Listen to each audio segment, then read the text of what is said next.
Well, hello. Today we have an absolute privilege of being able to hear from novelist K.A. Williams, Kristen, and talk to her about the Firebird Chronicles. So, Kristen, thanks so much for taking time to chat with me today about your writing and your writing life. I'm really excited to have you here. So happy to be here, Molly. Thank you so much. Awesome. Well, before we get started specifically about your books that you've got out right now, I'd love to just do some quick fire questions so we can get to know who is Kristen. Let's get to know you a little bit. So who's in your life? Like people around you who've made you who you are as a writer, who do you live with, who, teachers from the past, who's in your life? So my biggest inspiration has always been my mom. I was homeschooled growing up, so she was my teacher, my mom, my friend, we did everything together. And she always inspired me to write about strong, independent women because she is one.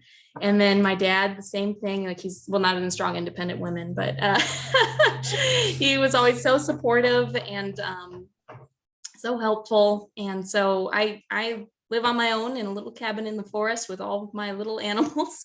Too many little animals, some would say. But yeah, it's a perfect writing atmosphere for me, being out in the woods. Yeah. Awesome. That sounds wonderful. Really cool having some good, inspiring people in your life. Yes. So what are you listening to? Do you have certain podcasts or things that you like say to yourself and you listen out loud? So I really am getting into ASMR. I love especially like the Harry Potter ones where you can just sit in the Hufflepuff common room. I like the crackling fire and all that fun stuff. So I listen to that to go to sleep. And when I'm writing, I listen to soundtracks obsessively. I'll pick one song that I think really reflects the mood of what I'm trying to get across in my book. And I have to wear earpods because otherwise people would throw me out. Listen to them all the time. So that's how I get in my writing mantra. What's your soundtrack right now? What are you listening to right now? Right now I'm doing The Man in the High Castle. They have it's just really good instrumental music that's kind of like got a good beat, good writing beat. Just pound out books. That's great. And what are you reading now? I just finished a book called Under the Whispering Door by T.J. Klune, and he had done The House in the Cerulean Sea, which is one of my all-time favorite novels. I just love it. He writes love in a way that you can feel and recognize with an old part of your soul. Like he's just such a good, sweet writer. He's just really good. So that was fun. And now I've got to find a new book. And it's always intimidating after finishing a really good one. Yeah, you don't want to be let down by the next one. Exactly, which is just yeah. I want to love them all. Yeah. Well, what are you eating? What are your kind of regular habits, or are you craving something where, as we're recording this, we're getting close to Thanksgiving? I don't know if there's something you're looking forward to then, or what are you eating? Well, it's National Novel Night Writing Month, so I'm slurping down ramen noodles in between jobs on my way to write. But that aside, I love cooking Thai food. I make a lot of Italian food. I like trying different things, spice up the Minnesotan winters. For Thanksgiving, I'm a fan of I don't know, turkey's okay, but I like the side dishes. I like stuffing. I like the potatoes. All the stuff I'd never make for myself because my goodness. Yeah. Awesome. And then what are you creating? So obviously you're a writer. Are you creating some other things? And then do tell us about your current writing projects. So I like to write songs because I feel like I can get feelings out that I can't always figure out on paper. It helps me when I'm stuck on an issue, writing or otherwise. And right now, all of my energy is going into my third book for the Firebird Chronicles because that's what needs my attention. Yeah, I like to write. I work on my blog a lot, not as much as I should, but I do. And yeah, that's what's going on right now. Fabulous, Kristen. Well, let's talk about your first book, Firebird of the Firebird Chronicles. So by K.A. Williams. It's so cool. I just love holding it. I have a nice hardcover copy of it. And because I got to meet you in person, I got you to sign it for me, which is really lovely. And so Yes. let's just talk about, to start with, for the folks that don't know you yet, how do you describe the Firebird Chronicles? Well, when folks walk up to me at my convention table, I give them the elevator pitch. So basically, it's women-empowered science fiction, and it takes place on Mars after we colonized it in the year 3000, and it's kind of a dystopian future, but with a really bright, almost anarchist part of it with Mars, because there's not a lot of laws yet, and then most of the people that didn't want to be, flattened out by the Unity, which took over Earth, kind of like a Nazi regime. It's not good stuff. So they fled to Mars, and now it's just this vibrant, thriving community of all of the different cultures and people that have managed to escape Earth. Great. So, and if they're still listening at that point, we could chat all day. You can break it down a little bit more, talking about all the ins and outs. Well, we will get to talk about a few more experiences. At least I'm very excited to hear about them, so we can talk. But science fiction is a huge breadth of a genre. And so yours particularly takes place involving space and way in the future. So what drew you into actually writing in the science fiction genre? I always wrote fantasy. Like, I've been writing books since I was a wee thing. And one day I was just sitting there irritated that there aren't more women in science fiction that I like to read about. And I'm like, you know what? I'm going to write my own book. And so in 2016, I sat down and I tried a totally new genre. And what really drew me to science fiction is that instead of having a different world where different people are experiencing, conflict and everything that maybe we haven't felt, with science fiction, you can take a problem and you can put it in the future and you can deal with it in a way that, you can't always do in fantasy. So that really drew me to it. And then the endless potential, like I want to invent biomagic, and I did. And now I can, roll around in that world and just play with it and see where it takes me. So that's what drew me to that. And that's why I write futuristic sci-fi, because that's what I want to do. I want to talk about what would happen if we continued going down roads that I see. So you have written Firebird, which is your first book. So this beautiful puppy right here. And then you have a second book that's out. And you're working on your third one. So how have you planned and written? What's that process like? What are some of the thrilling highs and the challenging, frustrating lows? The frustrating lows.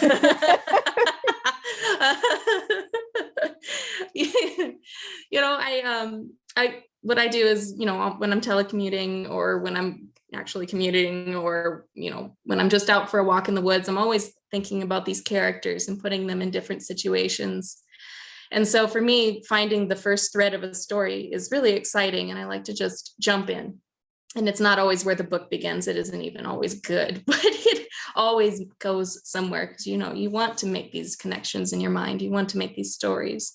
So for me, I just sit down and I start writing, and I think about it all day. I listen to music that I think will, inspire this kind of world that I'm going for. And I'm obsessed with it. That's what I am. I'm obsessed with writing. And I think my biggest challenge so far as a writer, other than publishing, was last year, because I couldn't travel. So without the inspiration of new places and new things, I had a really, really hard time coming up with story. And I didn't complete NaNoWriMo for the first time. And I was like, this is, And so that was really hard. But now, the world's feeling a little bit better, and I was able to get out for some trips this year. And so when I sat down and started working on book 3 again, part 2, it just came to me. So I think that more than anything is just sticking with it. Even if you fail, it's okay. It's all right. No one knows but you. Just keep going. So good. Yeah. Oh, I love Yeah. that. And that, that kind of leads into this next piece about just so many people have the romanticized idea of, I want to be a published author. I want to write books and all of that. And those are the inexperienced writers talking, thinking that it's like all fun and games, but writing is like a long slog. It's a long process. And then publication is like another practice and perseverance. And how have you managed, you like touched on a little bit of that, like keeping going, but like, how do you keep going to finish? And like, when do you know when it's finished, and what compels you to keep writing in those low times or in the midst of NaNoWriMo when you are not where you want to be? Current progress. When I was 12, I read a book and it was called Harry Potter, and I realized that reading was really, really, really fun. So I just started tearing books apart, man. I just loved it. And then one day I started thinking about, what if they did that instead? Or what if they met this character? And eventually I had such a network of crazy stories in my 12-year-old brain that I had to get them out somehow. So I started writing, and I felt amazing. Like, writing was so fun. And I realized this is what I want to do with my life. And so with that in mind, I was able to write. Writing's not as, it's hard, but it's fun. So getting to the point of having, 3 different unpublished novels of 400,000 words each, it just kind of happens. And you think in your mind, oh, this is going to be published and I'm going to be famous in a year. Oh, Tor's going to tear this up. They're going to love it. It was my first real disappointment. I got my first rejection letter and I'm like, really? Why? So that, it knocks you down. It does, because it is a lot harder than you realize as a novice writer. It is a lot harder because writing is the easy, fun part. And then you have to face the real world and try to publish and market something that is very personally yours. No one else knows about it. It's just something you vibed with for 20 years, maybe. So I stuck with it because it's my favorite thing in the world to do. I've tried a lot of different jobs. I do a lot of different things, and this is it. This is what's for me. So sticking with it wasn't as hard as, as trying to find a publisher. So that's what compels me to write, for sure. It's just that feeling, that glorious feeling of being able to share something in your imagination with the world. That's amazing. That inner work that you've done, the initial just fun exploration, but you are a writer and you are a published author, and that's part of who you are, that you hold as like your identity. And we're talking to K.A. Williams, published author of the Firebird Chronicles. And how has your identity kind of been renewed in each step of the process, and how have you embraced that fully? Good questions. So I've always dreamed of introducing myself as an author. So being able to do that for the first time was like feeling the sun for the first time. Like, I was just glowing. And then someone bought my book and took it home and read it and reviewed it. And I was like, this is the scariest thing I have ever done in my whole life. And they liked it. Thank goodness they liked it. But still, I was like, wow, this is so strange. Now they see what I have only seen before, and they are, hearing these characters that I just hear in my mind and talk to myself like a crazy person. Now they can also talk to them. So I think it was really strange feeling, going from, oh, hey, I'm a published author, to, oh, hey, I'm a published author. People expect books from me now and want me to, keep it up, keep going, don't mess up the books, don't. So those things have really changed the way I think about writing. And I think also in 2020 I was dealing with that, because it's different when you're writing for an audience. You want to please everyone, and you're of course not going to do that. And accepting that you're not going to please everyone is, I think, a big step as a writer and an author. Yeah, that's huge. When you are writing, who do you have in mind? Who is your audience that you're writing for? When I write best, my audience doesn't exist. I just put myself in a world and explore it through the eyes and feelings and touch and sensation of my characters. And that's when I write really well. And when I write really badly is when I picture an audience, and it's always this curmudgeonly old man looking at me with disappointment in his eyes. And I'm like, no, I'll fix it. I'll make it better. And then I don't write anything at all. So I think staying true to yourself and never forgetting why you like to write is so important, as especially in self-publishing, because you don't have anybody to mentor you or guide you or tell you, what you're feeling is perfectly natural and okay. Yeah. Well, let's talk about the first book of the Firebird Chronicles. So Firebird, we are on Mars in year 3000. And you have really, like you said, you've put yourself in this world and put me, the reader, in the world, and it's believable. You've built this world. You use phrases like "of then" to describe different people's accents and the world's regions and institutions that would be familiar to in real life, us today, as a frame of reference, and even like the use of firearms and weapons, how you describe what we would like know, but then you twist it Mars in 3000. And so how have you, can you just walk us through your world building process and like why you chose certain terms or the process of making that real? Yeah, absolutely. Hold on, because it's crazy. I picture my character first. And for me, it was Firebird. And I was just riding on a bus, irritated with, I don't know, something someone had said to me. And I'm like, what if there was like this anarchist lady that just didn't take that kind of nonsense and wasn't afraid to stand up for what she believed in. And this powerful woman just started developing in my mind. And it wasn't even sci-fi at that point. I just liked the idea of this character. And so then when I sat down for NaNoWriMo, I pictured that character, and all of a sudden this world started blossoming up around me. And so I just sat Jezzy down in that waiting room, getting ready to meet this incredible, powerful woman and what she was feeling and thinking. And then I'm wondering, like, what has happened to the world that there needs to be this kind of person, that Firebird has to exist. And the thought of then just came to my mind, because I'm like, what if I couldn't go and see Oxford, England? What if it was just another hub in the world that is just a metropolis, a machine that is driven toward power without any culture, without any of the magic of what I think makes us human? And so I got this kind of sterile room that Jezzy initially meets Firebird in.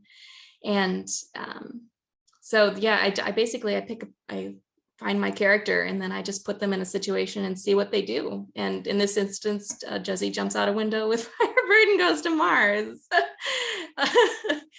But with world building, then, I've got my start there, my roots, but I put so much research into it, and it was so much fun building a terraformed Mars, because so many scientists like to daydream about this. Like, what would it be like? And so I got to go to the library, and I asked this lovely librarian for some help finding books on Mars. And she's like, okay. So I had a stack like this, and I just went through them. I found that, some people hypothesize Mars would have a purple sky if they had, their atmosphere. And it was so much fun. It really was. And seeing the terrains and everything as they are and then picturing, well, that isn't a plane, that's an ocean. And then all of a sudden you have all of this new world that you get, this delicious new world that you get to explore. So I don't always know where it's going to go. I invent things. I rationalize how something could happen by inventing it. And that's the fun with sci-fi, is you can do that. Mhm. Yeah, I love science fiction for the sake of literally anything can happen. And so Yeah. often it just feels like, really smart people have come up with, all of these scientists have these hypotheses of based on a few things that we know, and then they're really smart. Right. So they've put things together They're and able to, extrapolate it. And then, so there's that, you start there and there's that nugget of understanding, and then you carry on with imagination. right. And I think, but for me, I like to have a really strong science base for what I do, because I feel like anything without that, I might crumple and fail. I like to have that level playing field and then build on that with my towers of magic. Oh, awesome. I love that. Yeah, it's really inspiring. And like you said, there's a lot of freedom within it when you start at that base, as opposed to some There other is. genres. Mhm. Yeah. And I feel like, rules of magic is really important in books like this. So having rules of nature to build off of makes it a little bit easier than just wave my wand and if problems were solved. Great accent. I love it. Oh, well, okay. So we've talked about setting.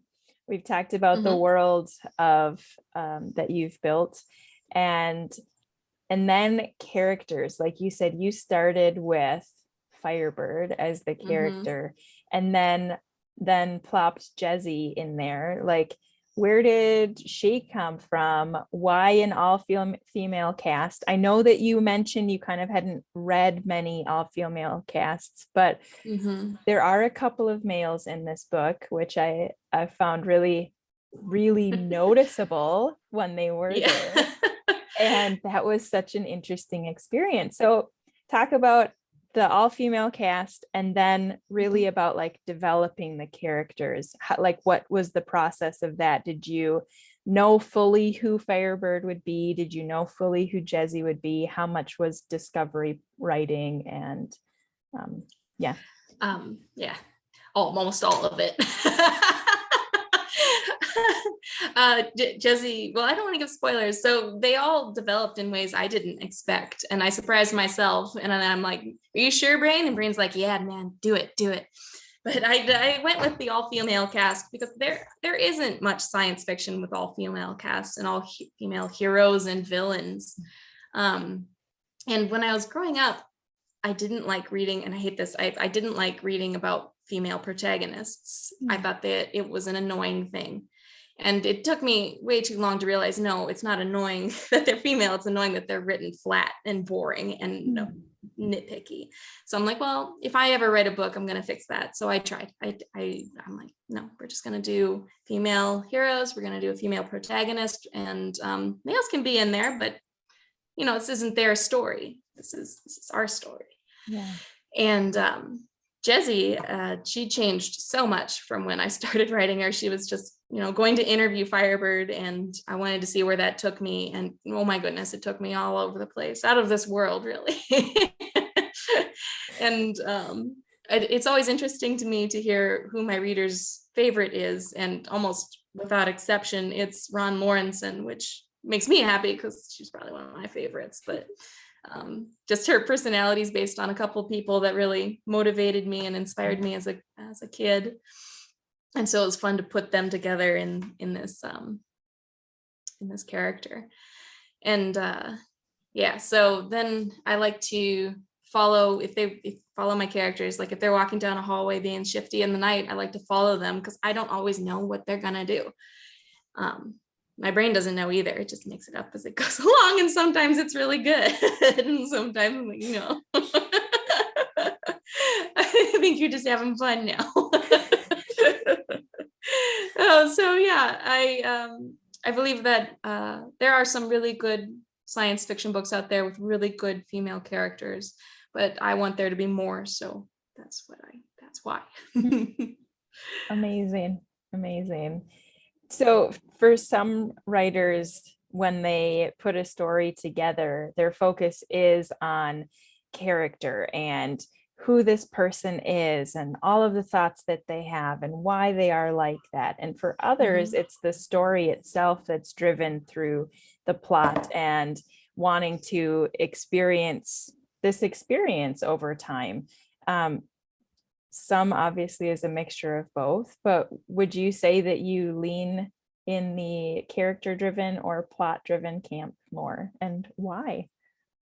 I really liked this question because I had never thought of it before. And I realized absolutely character driven, because I have an idea of where the plot's going to end, but I never know how I'm going to get there. And it's rarely what I thought it was going to be by the time I do. And it's because I like to write these strong characters. I like to give them personality depth, and I like to explore their backstories so much. I have hundreds of pages of just backstories for this book and other books and everything I think I've ever written. So yeah, and I don't know why. I always hated doing outlines when I was young, and I still just absolutely refuse. So I probably would have an easier time if I did an outline, but the story wouldn't be as robust as it is. It would be a straight line, and I like to follow the curves, and sometimes it isn't what you thought it would be. Sure. So you And allow your characters to really be themselves, like you said, if they're walking shifty down the corridor at night, like you want to, where are they going? I want to follow them. Yeah. Which in retrospect, Jesse's a reporter. Maybe I was just following all of them all the time. Like, your last name's Lurk. Maybe I was subconsciously like, this is what you do, so do it with this.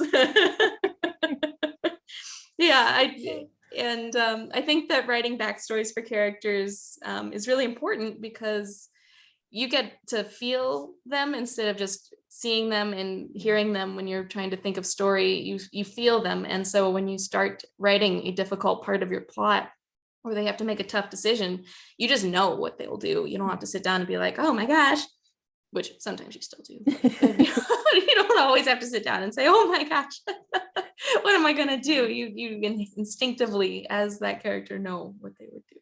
Yeah. That's really good. I know that a lot of people that I've talked to who want to write but get stuck, they get stuck in, well, I just want to write the story though. I want to write the book, get it out. But what you're saying is that's not how it works for you, at least. Yeah, for me, at you least, do yeah. all of this side writing and all of this background writing that maybe nobody will read. Nobody ever can. They must never see it. It goes in my locker to get deleted. Oh, that's amazing. She's crazy enough without people reading that. But it's important to me, and it's not good writing all the time. And it's not, I think that's why I love it. I'm not writing to publish it. I'm writing it because I like it. Yeah. And that makes book writing fun again. It's again so important to remember why you picked this up in the first place. Yeah. So you're here with your friends, Firebird, Jesse, etc. Yes. And you're playing with them in Mars. Yeah. Yes. Go get them, girls.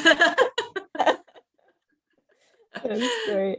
And then, thinking about plot, like storyline, because you're sort of saying that you're really you're a discovery writer in terms of the character. Are you literally, in the figurative manner, are you literally following them down the corridors to see where they're going to go to find out what happens? Or do you know certain things that are going to happen once you've done that character work at first? Usually I know, because I follow them in my mind before I start writing. Like I'm always planning and thinking about these way before I sit down at a computer and start typing. Every now and then it surprises me. And like, well, that was a weird tangent, Kristen. Maybe we're going to delete that. But it was fun while it lasted, kiddo. And yeah, most of my writing happens in my head before, without any typing or anything. And again, it's because I'm obsessed. Yeah. Yeah. So are they, like, even now as we're talking, are they kind of just in the back of your mind? Yes, like 1,000 crazy voices. No. But it is. And sometimes something will happen to you in real life, something even as simple as a car driving by and splashing you with mud, and you're like,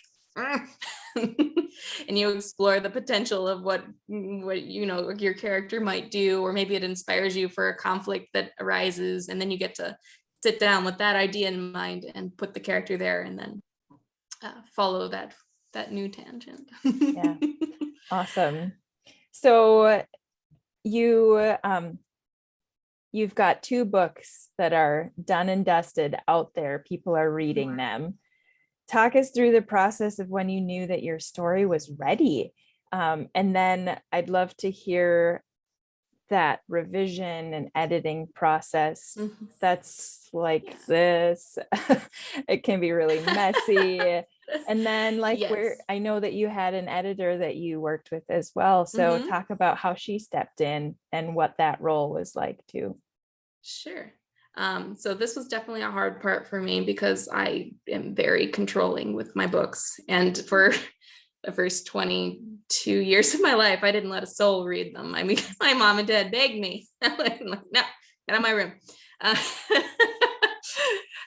But for me, it's like when you have the idea of a story, you have a big lump of yarn. And writing the story is like untangling it and then working it into your crochet, into your blanket. And then you get to let somebody else look at it and say, that looks funny. And then you get to pull it out. So for me, it starts with getting the idea and then getting the words on the paper, just get everything on the paper. And that done, I do 3 reads myself, and I fix my spelling and then I fix my grammar because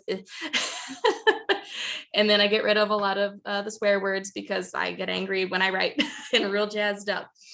And then I will give it to my beta readers, who I've got 5 or 6 of them now. And they're just the most lovely people from a variety of different backgrounds with a bunch of different books and genres they usually like to read.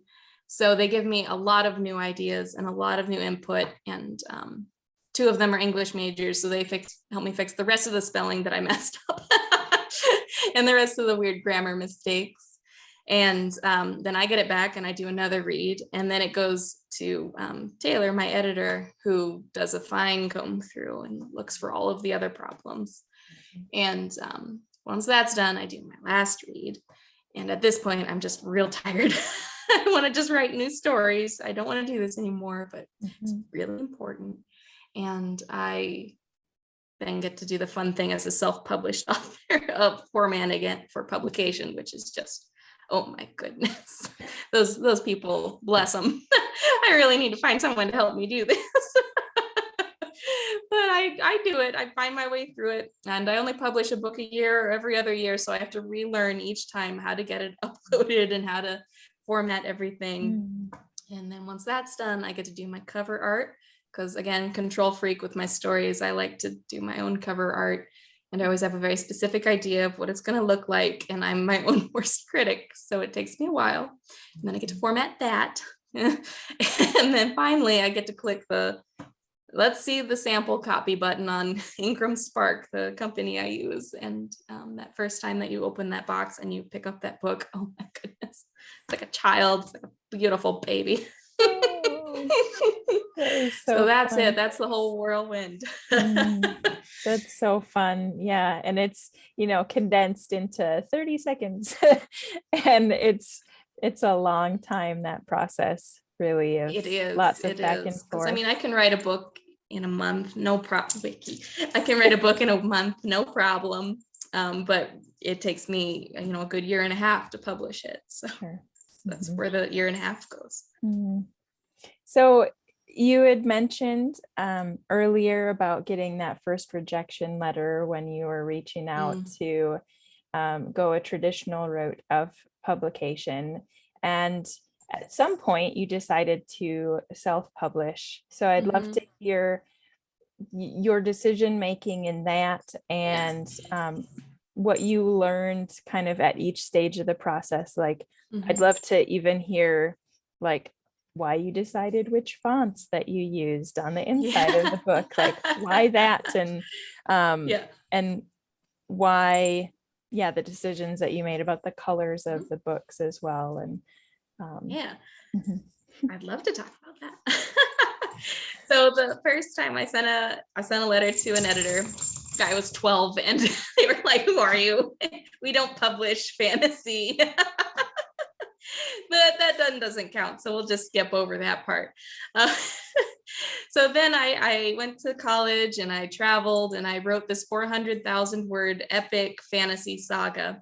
And I'm like, boys, it's gonna hit the publishing company like a hurricane. It's really gonna, well, I don't think they even read it because, you know, it was 400,000 words.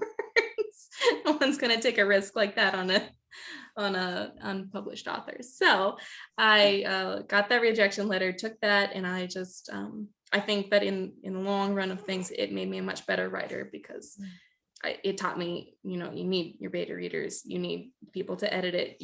You can't just vomit words on a page and then being like, yeah, here it is. No. So I still would love to be traditionally published for my fantasy books. Wiki. I would still love to be traditionally published for my fantasy books. But I think that's a ways down the road for me as an author, because when I wrote Firebird, I was all fired up and I just wanted to start getting my name out there. I wanted to start doing what I had always wanted to do. And with shorter, you know, these shorter books, I was able to do that affordably. And picking a font took me 3 days. I'm like, it has to look futuristic, but it also has to look classic because Jessie is a classic kind of gal. And so I what did I pick? Lucinda, because it met that sweet spot that I was looking for, that typewriter, but also, you know, digital text kind of a feel. I also like the way the ends look. So yeah, 3 days just to pick that. So it's a hard process, especially when you don't have a traditional publisher there holding your hand and like, this is how you would format this, or now we're going to give this to our advertising people who I want them because I don't like talking about myself. I just want to write books and maybe do signings and talk to people about books. So.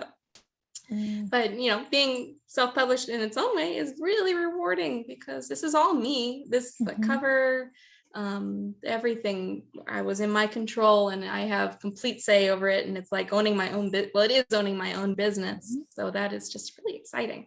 And then the first cover, I did that, but it took me a really long time to get that color right. And I drove Illustrator and my poor old computer nuts trying to get the perfect shade. But I went with it because Mars, red planet, and then rust and just maybe a little blood, you know, you've got just this nice rich red, and that's what I'm all about. Love it. Well, what is next for K.A. Williams? Ooh, the stars. Well, I look forward to publishing my third book and doing book tours with that and doing signings with that. And I don't know if there'll be a fourth, but it will really round the story out and make me feel really good and proud of what I have done. So that's what this book is going to be. I think people are going to enjoy it, and it's going to be a different kind of exploration, a little bit more Wild West, and so that. And then I've got so many ideas for more science fiction and maybe, science fiction, maybe some fantasy, just staying in my sweet little wheelhouse here. And I'd like to explore more with some romance because I purposefully kept romance out of Firebirds. And like, this is a story about, you know, just what it is. It is what it is. And I don't know, maybe there'll be a little in the third one, but I would like to explore more with that, and just, the nature of love and all that fun stuff. So next, who knows, but I'm going to definitely follow one of these storylines flirting around in my brain right now, and see what we come up with, the follow-up Firebird. Awesome. Oh, I'm excited. I'm excited for you and to see what dark corridors you're walking down. Yes, walk down the dark corridor. Oh, that's so good. So you have been writing since you were 12. What are some of your top tips, like for folks young and old who are just wanting to get their words out into the world? Yeah, I think that the first one is just, it's both obvious and really difficult to stick to, and it's that you just have to write, like writers write. You have to sit down and put that time in.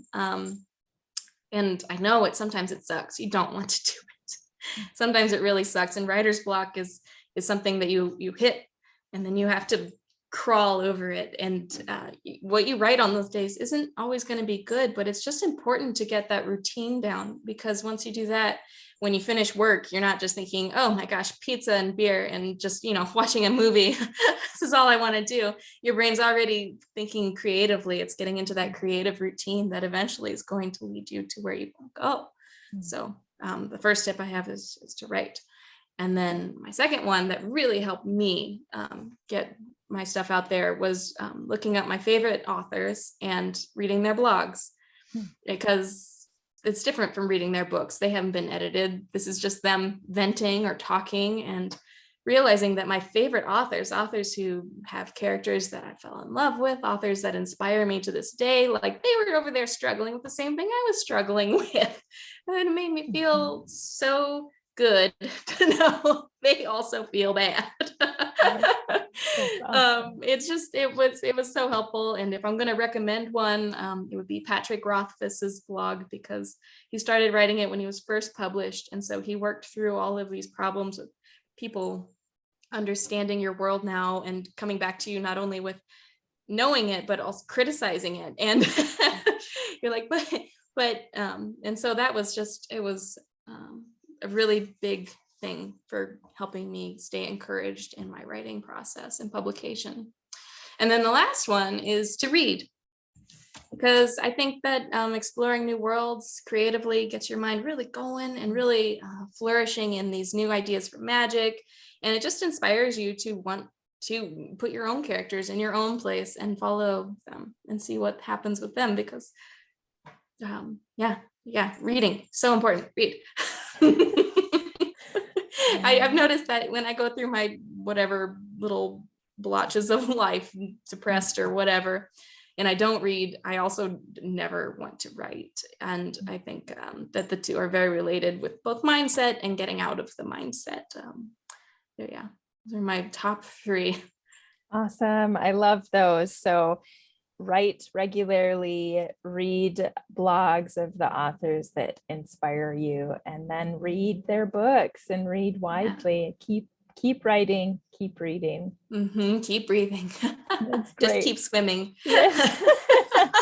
Awesome. Well, Kristen, it's been so amazing talking with you today. Thanks for sharing your experience. And thank you, Molly. This has been so great. Good. I love it. I feel inspired too. So I just want to say thanks for writing Firebird. And where can everyone become readers of the Firebird Chronicles? How can they find you and follow you? And where can they keep in touch for when the 3rd book is released, and then buy all your books? Excellent. So I usually keep everything really nicely posted on my blog and my website, k-a-williams.com. You can find it with a little Google search. There's another author named K.A. Williams, but don't get confused. You'll find me. And then for just wanting to pick up a book and seeing what's all about, I'm online, Barnes & Noble, and I'm on Amazon. For the Duluth people, I'm at Zenith Bookstore, and for any Ely people on here, I'm at Paragus Bookstore. And I hope that if you read it, you like it. Amazing. Thanks so much, Kristen. This has been wonderful to chat with you, and I'm excited to hear what's coming up next. Oh, thank you, Molly. It's been great. Thank you so much. Have a really good evening and good luck writing. Thank you.